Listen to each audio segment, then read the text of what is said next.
तो exercise 1 part 2 section B की बात करें अपन।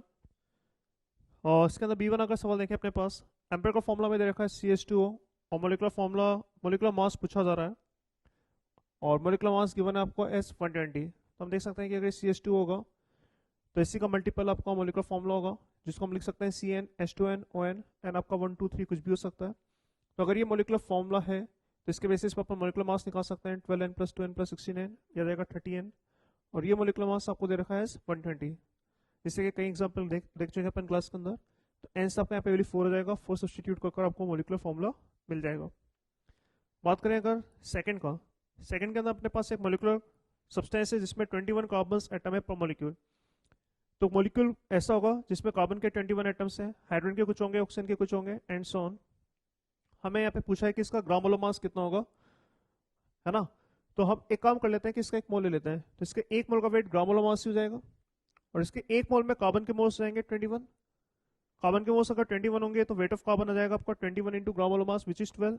तो आपको वेट ऑफ कार्बन मिल चुका है और weight of compound gram molar मास के बराबर है। तो यहाँ पे मैं परसेंटेज ऑफ कार्बन निकाल सकता हूँ। Percentage of carbon can be written as weight of carbon upon gram molar mass into 100। तो परसेंटेज ऑफ कार्बन गिवन है, वेट ऑफ कार्बन पता था, यहाँ सब ग्राम मोलर मास अप्रोक्सीमेटली निकाल सकते हैं। बात करें अगर अपन थर्ड प्रॉब्लम का, ये एक सिंपल सा प्रॉब्लम है जिसके अंदर आपको ऑक्सीजन और नाइट्रोजन के परसेंटेज दे रखे हैं। अगेन आप 100 ग्राम कंपाउंड मान लें तो आपको करस्पॉन्डिंग वेट मिल जाएंगे, करस्पॉन्डिंग मोल्स मिल जाएंगे, मोल्स के रेशियो जाएंगे, और जो मोल्स का रेशियो होगा वही एटम्स का रेशियो होता है। तो अगर मोल्स का रेशियो 1:2 आएगा तो एटम्स का रेशियो भी 1:2 होगा। तो आपका एम्पेयर का फॉर्मूला NO2 होगा। एम्पेयर का फॉर्मूला अगर NO2 है, इसका अगर मोलर मास देखेंगे तो 46 है, पर एक्चुअली मोलर मास है कितना 92, तो इसका डबल होना चाहिए। एम्पेयर का फॉर्मूला अगर NO2 है तो मोलिकुलर फॉर्मूला NO2 हो सकता था, N2O4 हो सकता था, N3O6 हो सकता था, बट सिंस मोलर मास आपको 92 दे रखा है, इसका फॉर्मूला जाएगा N2O4। बिफोर प्रॉब्लम के अंदर हमें कंपाउंड एलिमेंट एक्स और वाई दे रखे हैं जिनका मास इक्वल दे रखा है और एम्पेयर का फॉर्मूला पूछा है। तो मास अगर W मान लें, एटॉमिक वेट से डिवाइड कर आप अगेन मोस निकाल सकते हैं, और मोस निकालने के बाद अगेन सिंपल रेशियो ले सकते हैं मोस का, और जो मोस का सिंपल रेशियो होगा 2:3 आ जाएगा, वही एटम्स का भी सिंपल रेशियो जाएगा 2:3। मोलिकुलर फॉर्मूला, सॉरी एम्पेयर का फॉर्मूला आपका X2/3 हो जाएगा। इस केस में मोलिकुलर फॉर्मूला को कुछ इन्फॉर्मेशन देने रखा है तो इसी को हम लोग एम्पेयर का फॉर्मूला है मोलिकुलर फॉर्मूला भी मान लेंगे। बात करते हैं सेक्शन सी का। सेक्शन सी के अंदर C1 सिंपल एलिमेंट्री सवाल है अपने पास। C1 के अंदर हमें दे रखा है कि यहाँ पे XS2 है और P के 8 मोल्स हैं। तो स्टैचोमेट्री से आप देख सकते हैं कि 2 के करस्पॉन्डिंग 1 मोल बनेंगे, तो 8 के करस्पॉन्डिंग यहाँ पे सिंपली 4 मोल्स बन जाएंगे। C2 में आपसे पूछा रहा है कि एल्यूमिनियम ऑक्सीजन के साथ कंबाइन करके एल्यूमिनियम ऑक्साइड बना रहा है, तो एल्यूमिनियम कितना यूज होगा अगर ऑक्सीजन के 1.5 मोल्स हैं। तो ये बैलेंस केमिकल रिएक्शन है, आप यहाँ पे डायरेक्टली देख सकते हैं कि अगर इसके 3/2 या 1.5 मोल्स होंगे तो इसके 2 मोल कंज्यूम होंगे, और सिंस अपने पास 1.5 मोल्स ही हैं तो इसके 2 मोल कंज्यूम हो जाएंगे, और 2 मोल एल्यूमिनियम के करस्पॉन्डिंग एल्यूमिनियम का वेट आ जाएगा 54 ग्राम। C3 के अंदर अगेन आई होप आपको ये सब क्लियर हो रहा होगा, बेसिक एलिमेंट्री सवाल है। C3 के अंदर अगेन अपने पास एक बैलेंस केमिकल रिएक्शन है। आपसे पूछा है कि सल्फ्यूरिक एसिड के अगर 0.01 मोल्स हैं तो CO2 के कितने मोल्स बनेंगे। तो बैलेंस रिएक्शन है, 1 के करस्पॉन्डिंग 1, तो 0.01 के करस्पॉन्डिंग 0.01 मोल्स बनेंगे CO2 के। मोल्स ऑफ CO2 आ चुका है 0.01। कंडीशन STP है, 1 मोल 22.7 लीटर ऑक्यूपाई करता है, तो 0.01 के करस्पॉन्डिंग इंटू 22.7 कर आपको वॉल्यूम मिल जाएगा 0.227 लीटर्स। C4 में आपसे पूछा रहा था कि 11.2 लीटर्स ऑक्सीजन लाने के लिए आपको कितना KClO3 लगेगा। तो कंडीशन से देखिए 0 डिग्री सेंटीग्रेड 1 atm, जहाँ पे हमें मालूम है कि 1 मोल के करस्पॉन्डिंग 22.4 लीटर्स होता है। तो अगर 1 मोल में 22.4 लीटर्स होगा तो 11.2 लीटर्स के करस्पॉन्डिंग हाफ मोल्स होंगे। ये बैलेंस रिएक्शन है, आप देख सकते हैं कि 3/2 मोल्स के लिए 1 मोल कंज्यूम होगा, तो हाफ के लिए 1/3 मोल कंज्यूम होगा। That was C4। C5 के अंदर हमसे पूछा रहा है कि 2.2 ग्राम प्रोपेन के करस्पॉन्डिंग कितना वॉल्यूम O2 कंज्यूम होगा। तो आप देख सकते हैं कि अगर आप 2.2 ग्राम अपने पास C3H8 है, ग्राम मोलर मास 44 है, तो आप इसके मोल्स निकाल सकते हैं 1/20 मोल्स, एंड डायरेक्टली अपन स्टैचोमेट्री बोल सकते हैं कि 1 के करस्पॉन्डिंग 5, तो 1/20 के करस्पॉन्डिंग 5/20 मतलब 1/4 मोल O2 होंगे, और मोल्स O2 हैं आपके 1/4। और कंडीशंस आपको दे रखी है 0 degree centigrade and 1 bar 1 atm pressure, जिसके करस्पॉन्डिंग 1 मोल का वॉल्यूम होता है 22.4 लीटर्स, तो 1/4 का हो जाएगा 1/4 इंटू 22.4 विच इज 5.6 लीटर्स।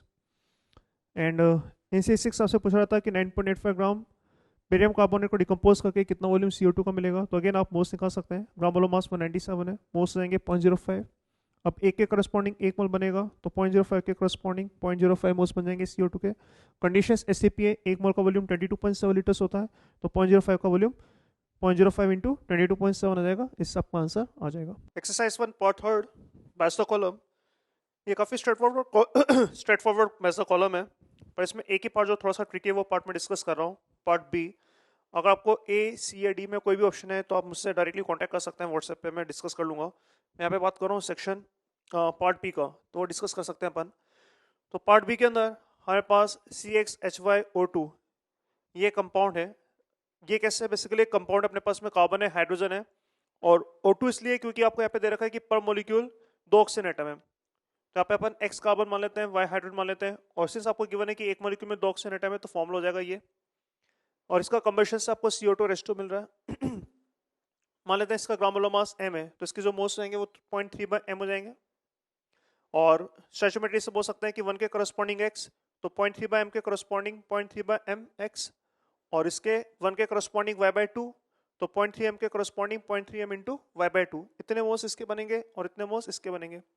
और आपको ये गिवन है कि इसका 0.18 ग्राम और इसका भी 0.44 ग्राम दे रखा है, तो आप इनके मोल्स देख सकते हैं कि इसके मोल्स 0.01 होंगे, इसके मोल्स भी 0.01 होंगे, तो मोल्स को 0.01 से इक्वेट कर सकते हैं। यहाँ से आप x और y निकाल सकते हैं, और x और y का रेशियो जब निकालेंगे तो x और y का रेशियो आएगा 1:2। अगर x और y का रेशियो 1:2 होगा, इसका मतलब ये जो एटम्स होंगे 1:2 के रेशियो में होंगे। तो यहाँ पे मैं बोल सकता हूँ कि अगर ये CX है तो H हो जाएगा आपका 2x और O2, राइट। अगर मैं x मिल जाए तो अपना फॉर्मूला जाएगा। अब यहाँ से अगर सपोज मैं मोस्ट ऑफ कार्बन निकालूं तो मोस्ट ऑफ कार्बन होंगे कितने?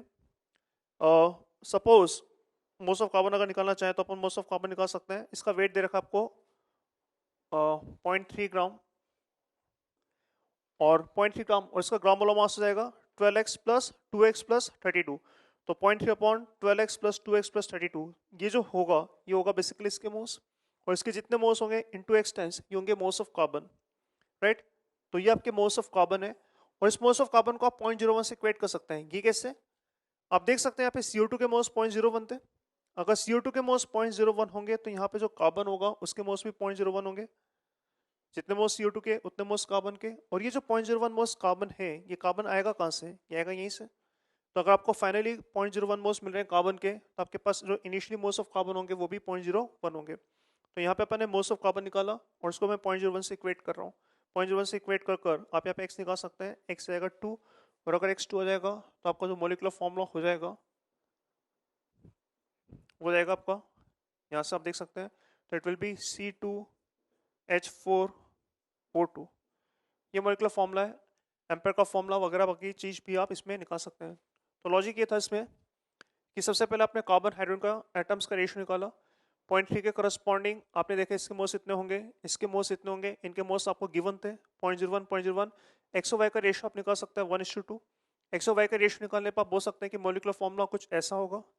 और फिर मैंने मोल्स ऑफ कार्बन इक्वेट करे। मोल्स ऑफ कार्बन इक्वेट कैसे करें भाई? CO2 के मोल्स 0.01 है तो मोल्स ऑफ कार्बन यहाँ पे आएंगे 0.01, और मोल्स ऑफ कार्बन यहाँ से अगर निकालेंगे कैसे निकालेंगे? तो 0.3 ग्राम आपको वेट दे रखा है, तो 0.3 अपॉन ग्राम मोलर मास, ग्राम मोलर मास रहेगा इसका दिस, तो 0.3 अपॉन ग्राम मोलर मास ये इसके मोल्स होंगे, इसके जितने मोल्स होंगे इनटू x टाइम्स करके आपको मोल्स ऑफ कार्बन मिलेंगे। तो ये मोल्स ऑफ कार्बन है, उसको 0.01 से आप इक्वेट कर सकते हैं। यहाँ से आप x निकाल कर x का वैल्यू निकाल सकते हैं 2, x का वैल्यू अगर मिल जाएगा तो आपको मोलिकुलर फॉर्मूला मिल जाएगा। तो ये इसके अंदर डिस्कस करने लायक था। बाकी A C स्ट्रेट फॉरवर्ड है, इसमें आपको परसेंटेज बाय वेट दे रखा है, जिसको यूज कर आप मोलिकुलर फॉर्मूला निकाल एम्पेयर का फॉर्मूला निकाल सकते हैं, और जो इन्फॉर्मेशन आपको दे रखा है उससे आप इजीली मोलिकुलर फॉर्मूला भी निकाल सकते हैं। ऑप्शन डी के अंदर हाइड्रोकार्बन है, 10.5 ग्राम कार्बन पर ग्राम हाइड्रोजन दे रखा है। इसका मतलब अगर मैं हाइड्रोजन का वेट 1 ग्राम मान लूँ तो कार्बन का वेट 10.5 ग्राम आ जाएगा। अगेन कार्बन और हाइड्रोजन के अगर वेट पता है तो उनके मोल्स पता है, उनके मोल्स के रेशियो से आपको एम्पेयर का फॉर्मूला मिल जाएगा। वेपर डेंसिटी आपको 46 दे रखी है, वेपर डेंसिटी मोलर मास का आधा होता है, तो वेपर डेंसिटी अगर 46 है तो मोलर मास आपका 92 होगा। अगेन इसको यूज कर आप मोलिकुलर फॉर्मूला भी निकाल सकते हैं। तो अगेन कोई दिक्कत है डिस्कस कर सकते हैं हम लोग। बाकी जो मेजर पार्ट था इसके अंदर जो डिस्कस करने लायक था वो आपका पार्ट बी था, ये हमने देखा। सेक्शन सी की बात करें अगर क्विकली अपन देखते हैं सारे सवाल। C1 की बात करें अपन, ऑलरेडी रिएक्शन बैलेंस दे रखा है। आपसे पूछा जा रहा है कि 2.76 ग्राम सिल्वर कार्बोनेट के करस्पॉन्डिंग कितना रेसिड्यू मिलेगा। तो सिल्वर कार्बोनेट में आपका ऑलरेडी रिएक्शन दे रखा है, हमें मालूम है कि CO2 गैस उड़ जाएगा, O2 गैस उड़ जाएगा। एक्चुअली सिल्वर ऑक्साइड बनता है, पर सिल्वर ऑक्साइड भी टूट कर आपको बेसिकली सिल्वर ही देता है। सिंस यहाँ पे रिएक्शन आपको दे रखा है तो आपको ज़्यादा सोचना नहीं है, CO2 और O2 तो उड़ ही जाएगा गैसेस की फॉर्म में, जो आपका रेसिड्यू बनेगा वो सिर्फ सिल्वर का बनेगा। तो पहला स्टेप होगा, वेट से आप मोस निकाल सकते हैं, मोस रहेंगे 0.01, और फिर आप स्टैचोमेट्री से देख सकते हैं कि 1 के करस्पॉन्डिंग 2, तो 0.01 के करस्पॉन्डिंग 0.02 मोस रहेंगे। तो आपको जो सिल्वर है जो कि रेसिड्यू है इसका मोस आ चुका है, ग्राम मोलर मास से मल्टीप्लाई करके आप इसका वेट निकाल सकते हैं 2.16 ग्राम। C2 की बात करते हैं, आपके पास एक अनबैलेंस रिएक्शन है, सबसे पहले इसको आप बैलेंस कर सकते हैं। आई थिंक सो बहुत आसान है बैलेंस करना। आयरन 3 लगाकर आप आयरन बैलेंस कर सकते हैं और 4 लगा के आप हाइड्रोजन बैलेंस कर लेंगे। फिर आपसे पूछा है कि कितना वेट आयरन का चाहिए ताकि 18 ग्राम स्टीम आपका कन्वर्ट हो जाए, तो 18 ग्राम स्टीम के करस्पॉन्डिंग मोल्स रहेंगे 1। स्टैचोमेट्री से देख सकते हैं कि इसके 4 मोल्स अब कंज्यूम होते हैं, तो इसके 3 मोल कंज्यूम होते हैं। तो इसका जब 1 मोल कंज्यूम होगा तो इसके 3/4 मोल कंज्यूम होंगे, तो इसके जो मोल कंज्यूम है अगर वो 3/4 है तो ग्राम मोलर मास से मल्टीप्लाई कर आप वेट भी निकाल सकते हैं, 42 ग्राम हो जाएगा। बात करें अगर सी थर्ड का, अगेन एक अनबैलेंस रिएक्शन है, इसको बैलेंस करना होगा। बैलेंसिंग सिंपल है, मैंने यहाँ पे बैलेंसिंग के लिए क्या करा है, यहाँ पे Cl2 Cl2 4 क्लोरीन थे तो यहाँ पे मैंने 4 लगा दिया ताकि क्लोरीन बैलेंस हो जाए, और हाइड्रोजन को बैलेंस करने के लिए यहाँ पे मैंने 2 लगा दिया है ताकि हाइड्रोजन भी बैलेंस हो जाए। आप पाएंगे कि इसमें ऑक्सीजन भी साइमल्टेनियसली आपका बैलेंस हो चुका है, तो आपके पास एक बैलेंस केमिकल रिएक्शन हो चुकी है। MnO2 का अमाउंट दे रखा है 43.5 ग्राम, ग्राम मोलर मास इसका 87 होता है, तो मोस आप निकालेंगे तो इसके मोस रहेंगे हाफ। फिर स्टैचोमेट्री लगा सकते हैं, 1 के करस्पॉन्डिंग 4 मोल कंज्यूम होंगे, तो हाफ मोल के करस्पॉन्डिंग 2 मोल कंज्यूम होंगे, तो इसके 2 मोल्स हो जाएंगे। और सिंस इसका ग्राम मोलर मास 36.5 है तो मोल्स को ग्राम मोलर मास से मल्टीप्लाई कर आप वेट निकाल सकते हैं 73 ग्राम। C4 प्रॉब्लम के अंदर हमारे पास ऑर्सवर्थ प्रोसेस है, आपको ये गिवन है, और आपसे पूछा रहा है कि इसके अंदर 25.2 ग्राम नाइट्रिक एसिड बनाने के लिए कितना ग्राम नाइट्रोजन डाइऑक्साइड लगेगा। तो अगेन एक सिंपल सा सवाल है, ग्राम मोलर मास इसका 63 होता है, तो मोल्स आप कैलकुलेट कर सकते हैं, वेट अपॉन ग्राम मोलर मास से 0.4 मोल्स जाएंगे, तो इसके 0.4 मोल्स हैं, और हमसे पूछा रहा है कि इसका अमाउंट कितना लगेगा, तो पहले इसके मोल्स निकाल लेते हैं। तो आप देख सकते हैं स्टैचोमेट्री से 2 मोल्स के करस्पॉन्डिंग 3 मोल्स कंज्यूम होंगे, अगर इसके 2 मोल्स बनाने हैं तो 3 मोल कंज्यूम होंगे, 1 के करस्पॉन्डिंग 3/2, 0.4 के करस्पॉन्डिंग 3/2 इंटू 0.4 मोल, तो 3/2 इंटू 0.4 मोल अगर देखेंगे तो आ जाएंगे 0.6 मोल्स। तो NO2 गैस का अपने को 0.6 मोल्स चाहिए, एक बार मोल्स आ गए तो ग्राम मोलर मास से मल्टीप्लाई कर आप वेट निकाल सकते हैं। C5 की बात करें, इसके अंदर आज से पूछा है कि कितना वॉल्यूम ओवरऑल बनेगा जब आप इसको हीट करेंगे अमोनियम नाइट्रेट को 627 डिग्री सेंटीग्रेड पर। रिमेंबर दिस, 627 डिग्री सेंटीग्रेड पर नाइट्रोजन ऑक्सीजन तो गैसेस होंगे ही सही, जो पानी होगा वो भी गैसेस के फॉर्म में उड़ जाएगा। तो ये जो टोटल गैसेस बन रहे हैं इसका आपको टोटल वॉल्यूम निकालना है, तो अगर मुझे इनके मोल्स मिल जाए तो वॉल्यूम निकाल सकते हैं। तो अगेन आपको इसका वेट दे रखा है 16 ग्राम, ग्राम मोलर मास 80 है, तो पहले अपन मोल्स निकाल लेते हैं, वेट अपन ग्राम मोलर मास कर, तो 16/18 करके आपके मोल्स आएंगे 1/5, और फिर स्टैचोमेट्री लगा सकते हैं। तो 2 मोल्स के करस्पॉन्डिंग इसके 2, 1 और 4 मोल्स बनेंगे, तो 1 के करस्पॉन्डिंग 1, हाफ और 2 बनेगा, तो 1/5 के करस्पॉन्डिंग 1/5 बनेगा, इसका 1/10 बनेगा, इसका 2/5 बनेगा। अगर इन सबको ऐड करें, ये आपके मोल्स ऑफ गैसेस हैं, तो मोल्स ऑफ गैसेस अगर देखेंगे तो टोटल मोल्स आपका इन सबका आ जाएगा 7/10 या 0.7। तो आपको मोल्स मिल चुके हैं 0.7, आपको प्रेशर स्पेसिफाई कर रखा है इसके अंदर 0.821, आपको टेम्परेचर स्पेसिफाई कर रहा है 627 डिग्री सेंटीग्रेड जो कि 900 केल्विन हो जाएगा, और हमें मालूम है मोल्स हमें मालूम है, तो प्रेशर पता है, टेम्परेचर पता है, और पता है मोल्स हम लोग निकाल चुके हैं, सिंप्लीफाई कर हम लोग वॉल्यूम भी निकाल सकते हैं, तो वॉल्यूम आ जाएगा आपका 63 लीटर्स। C6 एक बहुत ही सिंपल सवाल है, आपको एक बैलेंस केमिकल रिएक्शन दे रखा है जहाँ पे फॉस्फोरिक एसिड आपका कन्वर्ट हो रहा है आपका पायरोफॉस्फोरिक एसिड के अंदर, और आपसे पूछा जा रहा है कि इसका अगर 53.4 ग्राम बनाना है तो इसके करस्पॉन्डिंग फॉस्फोरिक एसिड का वेट कितना लगेगा। तो सीधी सी बात है, इसका ग्राम मोलर मास निकाल लीजिए, 178 आता है, वेट पता है, वेट अपॉन ग्राम मोलर मास करके आप इसके मोल्स निकाल सकते हैं, 0.3 मोल्स जाएंगे, एंड देन सिंपल स्टैचोमेट्री लगाना है। बैलेंस रिएक्शन से आप देख सकते हैं कि 1 के करस्पॉन्डिंग 2 मोल्स रिक्वायर्ड है, तो 1 के लिए 2, 0.3 के करस्पॉन्डिंग 0.6 मोल्स हो जाएंगे। एक बार अगर आपको मोल्स मिल चुके हैं तो मोल्स को आप ग्राम मोलर मास से मल्टीप्लाई कर सकते हैं, फॉस्फोरिक एसिड का 98 है, मल्टीप्लाई करके आप वेट निकाल सकते हैं, विच विल बी 58.8 ग्राम, और ये आंसर हो जाएगा। तो ये स्टार्ट करते हैं अपन homework discussion of lecture third. तो लास्ट टाइम में जो डिस्कशन दिया था उसका, जो होमवर्क दिया था उसका डिस्कशन कर लेते हैं। सेक्शन बी सी दिए थे अपन एक्सरसाइज 1 पार्ट 1 पार्ट 2 का, तो एक्सरसाइज 1 पार्ट 1 का सेक्शन बी डिस्कस कर रहा हूँ मैं। सेक्शन बी के अंदर अगर B1 सवाल की बात की जाए, आपको यहाँ पे हेमोग्लोबिन दे रखा है जिसका मोलिकुलर मास आपको दे रखा है 89600 AMU। ये आपका मोलिकुलर मास है। मोलिकुलर मास का मतलब ये होता है कि एक सिंगल मोलिक्यूल का मास इतना होगा। और आपको ये भी दे रखा है कि इसके अंदर आयरन का जो वेट परसेंटेज है वो 0.25% है। मतलब इसका जो टोटल मास होगा उसका 0.25% मास आयरन का मास होगा। तो अगर आयरन का वेट परसेंटेज दे रखा है तो आप वेट ऑफ आयरन निकाल सकते हैं। 0.25% हो जाएगा आपका 0.25/100 इंटू दिस, और इसको सिंप्लीफाई करेंगे तो ये आएगा 224 AMU। यहाँ पे अपन बात करें एक सिंगल मोलिक्यूल का, क्योंकि एक मोलिक्यूल की वेट की, एक मोलिक्यूल का मास इतना था, एक मोलिक्यूल में आयरन का मास इतना आ जाएगा। अब एक मोलिक्यूल में अगर आयरन का मास 224 AMU है, हमसे पूछा रहा है कि आयरन के एटम कितने होंगे, तो अपन यूनिटरी मेथड से देख सकते हैं। आयरन का एक सिंगल एटम का मास 56 AMU होता है। अगर 56 AMU के करस्पॉन्डिंग देखें तो आयरन का एक एटम आएगा। तो अगर 224 AMU अगर आयरन का मास है तो आयरन के एटम हो जाएंगे 4।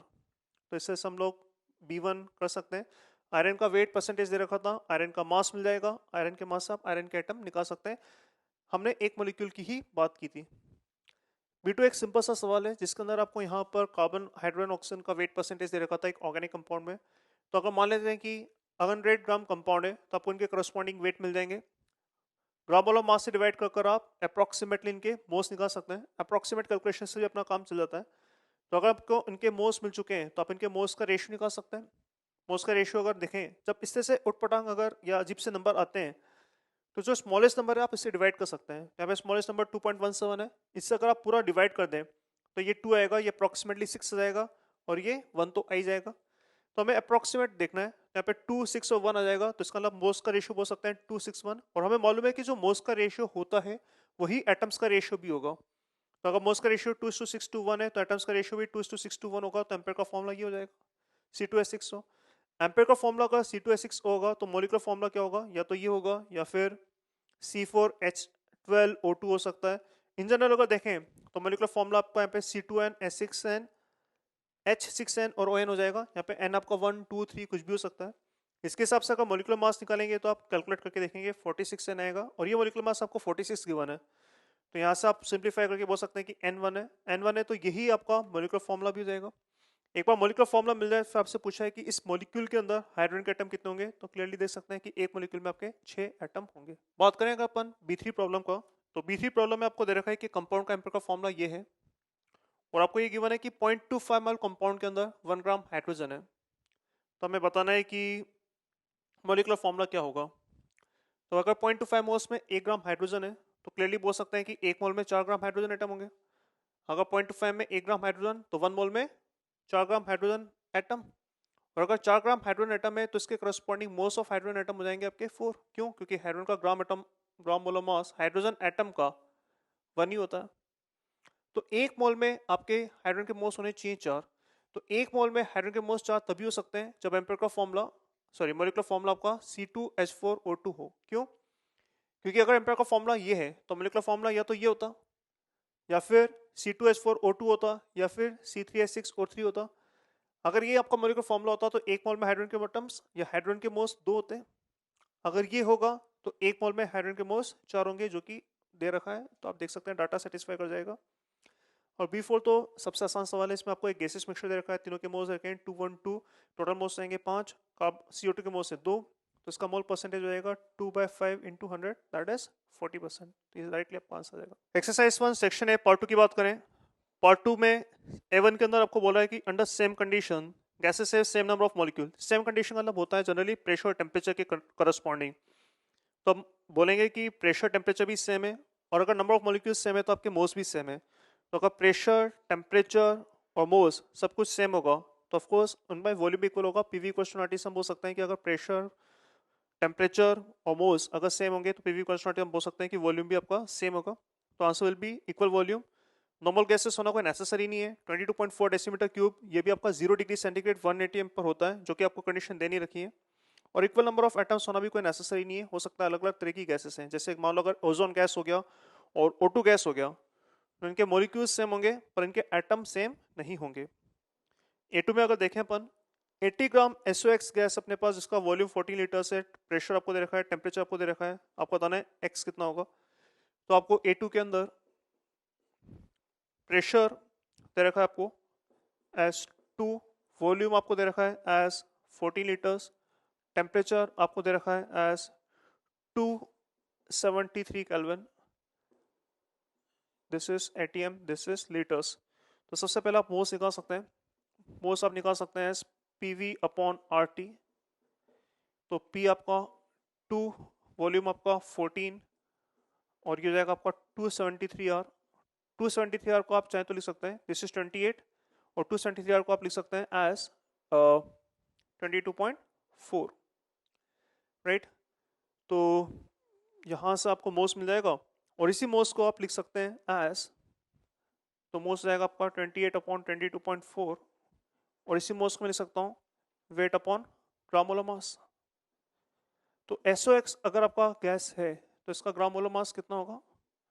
सल्फर का 32 होता है, ऑक्सीजन का 16 होता है, तो ये रहेगा आपका 32 प्लस 16x। तो this can return as weight. Weight आपको दे रखा है 80 और ग्राम मोलर मास के हिसाब से अगर देखेंगे तो 32 प्लस 16x। इसको सॉल्व कर आप x निकाल सकते हैं, इससे आपका आंसर आ जाएगा। तो सेक्शन ए की बात करते हैं अपन। सेक्शन ए के अंदर एक्सरसाइज 1 पार्ट 1 सेक्शन ए, इसके अंदर अगर A1 सवाल की बात की जाए तो आपको हाइड्रोजन का वॉल्यूम पूछा है at STP that contains as many hydrogen atom as 90 gram 98 gram H3PO4। तो आप क्लियरली देख सकते हैं कि H3PO4 का अगर 98 ग्राम सैंपल है तो इसके मोल्स जाएंगे 98 upon gram molar mass 98 which is 1। Moles 1 अगर आ जाएंगे तो मोल्स ऑफ हाइड्रोजन एटम एक के अंदर 3 होते हैं, तो 3 मोल हाइड्रोजन एटम के आ जाएंगे आपके पास। और अगर 3 मोल्स हाइड्रोजन एटम्स हैं तो इनके corresponding moles of H2 gas कितना होगा? मोल्स ऑफ H2 गैस रहेगा आपका 3/2। क्यों? क्योंकि 2 मोल हाइड्रोजन एटम कंबाइन कर 1 मोल H2 गैस बनाएगा। जैसे सोच सकते हैं कि मोल्स ऑफ हाइड्रोजन गैस 3/2 इसलिए होंगे क्योंकि अगर इसका 1 मोल होता तो हाइड्रोजन एटम होते 2, तो अगर 3/2 मोल्स होंगे तो हाइड्रोजन एटम हो जाएंगे आपके 3। ऐसा सोच सकते हैं कि 2 एटम मिलकर अगर 1 मोल बना रहा है, 2 एटम मिलकर अगर एक H2 का मॉलिक्यूल बना रहा है तो 3 मोल्स के करस्पॉन्डिंग H2 गैस के मोल्स रहेंगे आपके 3/2। अगर आपको मोल्स मिल चुके हैं 3/2 तो आपको पूछा रहा है वॉल्यूम एट STP, तो volume at STP can be directly written as moles into 22.7। तो वैल्यू सब्स्टिट्यूट करके आप यहाँ पे आंसर निकाल सकते हैं A1 के अंदर। ये A1 था आपका। A2 की बात करें अगर अपन, A2 के अंदर 40 मिलीग्राम गैसेस सब्सटेंस ऑक्यूपाई इतना वॉल्यूम, इतना प्रेशर, इतना टेम्परेचर, तो एटॉमिक मास कितना होगा? तो आपको अगर प्रेशर गिवन है एज 1 atm, वॉल्यूम गिवन है एज 4.8 ml, तो 4.8 ml को आप 4.8/1000 कर लीटर्स में कन्वर्ट कर सकते हैं। टेम्परेचर आपको गिवन है एज 300 केल्विन। तो अगर प्रेशर, वॉल्यूम और टेम्परेचर सब कुछ मालूम है तो हम लोग मोल्स निकाल सकते हैं as PV upon RT। R का वैल्यू यहाँ पे अप्रोक्सीमेटली आप 1/12 ले सकते हैं ATM लीटर पर मोल केल्विन में। तो यहाँ से आपको मोल्स मिल जाएंगे। यहाँ से आपको मोल्स मिलेंगे किसके? X2 गैस के। तो मोल्स ऑफ X2 गैस अगर आपको मिल चुका है, अब इस मोल्स को आप लिख सकते हैं वेट अपॉन ग्राम मोलर मास। तो यहाँ पर वेट आपको ऑलरेडी दे रखा है एज 40 मिलीग्राम, तो 40 इंटू 10⁻³ कर आपको वेट इन ग्राम्स मिल जाएगा अपॉन ग्राम मोलर मास मिल जाएगा। तो ग्राम मोलर मास मिल जाएगा आपको X2 का। X2 का अगर आपको ग्राम मोलर मास मिल जाएगा तो X2 का मॉलिक्यूलर मास मिल जाएगा, और अगर X2 का मॉलिक्यूलर मास मिल जाएगा तो जितना X2 का मॉलिक्यूलर मास होगा उसका आधा X का एटॉमिक मास होगा। ये हिंट है, आप ट्राई करना। बात करें अगर अपन ए थर्ड प्रॉब्लम की, ये हमने एज अ इलस्ट्रेशन ले रखा है, क्लास के अंदर ऑलरेडी डिस्कस कर चुके हैं। तो यहाँ पे अपने पास नाइट्रोजन है, डाइऑक्साइड है, H2 गैस है अपने पास, और आपको दे रखा है कि 66 मास परसेंट नाइट्रोजन डाइऑक्साइड है, और सॉरी नाइट्रस ऑक्साइड है, N2 है। एज अ क्लास इलस्ट्रेशन अपन ने देख रखा है। हमने देखा था कि अगर इसका मैं 100 ग्राम कंपाउंड ले लूँगा तो आपको इसका 66 ग्राम मिल जाएगा, आपको इसका 34 ग्राम मिल जाएगा। आप इनके करस्पॉन्डिंग जब मोल्स निकालेंगे वेट अपॉन ग्राम मोलर मास करके, तो इसके मोल्स आएंगे 1.5, इसके मोल्स आएंगे 17। और अगर आपको average molar mass of mixture निकालना है तो molar mass of mixture can be written as total mass upon total moles. तो अगर वैल्यू सब्स्टिट्यूट करेंगे यहाँ पर तो टोटल मास हो जाएगा आपका 100 ग्राम और टोटल मोल्स रहेंगे आपके 18.5। इस तरह से सॉल्व कर आप एफी भी कर सकते हैं।